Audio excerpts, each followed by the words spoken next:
I set out on a mission to get rich. My vision of success is simple. I wanted to live in a high rise downtown Chicago, overlooking the skyline next to a beautiful woman who looked like the kind of success the world could only recognize. That was my version of making it. I wanted to take care of my family, go out into the world, build something, and bring that abundance back home to my mother and my brother. It was always the three of us for a long time, growing up together, holding it down through everything. I thought the best way to honor that was to make money and change our circumstances. I worked hard, sacrificed birthdays, holidays, and quiet moments.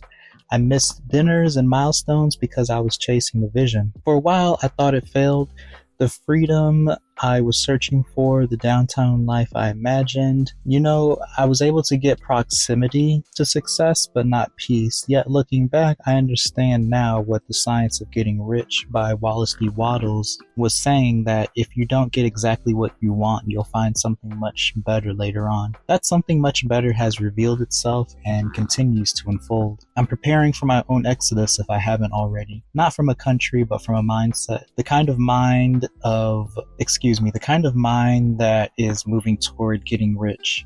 I'm moving towards what is now called, a freedom-based mindset. Tim Ferriss calls it the new rich. You earn in one world and live freely in the other. You trade burnout for mobility, debt for discovery, and the constant proving for quiet mastery. This upcoming trip may not just be a vacation, but a marker, a moment that says the old life is ending and a new one is always beginning. My mom is already living her version of success, so is my brother. My brother has a family, my mom is a doctor, and I can see ways to help them build wealth. We're all finding our own exits from the system we are all finding exits from the system that once confined us. What we thought was failure turned out to be preparation. The years of sacrifice gave us the tools and perspective to see life differently. Now we realize that you never really have to chase riches.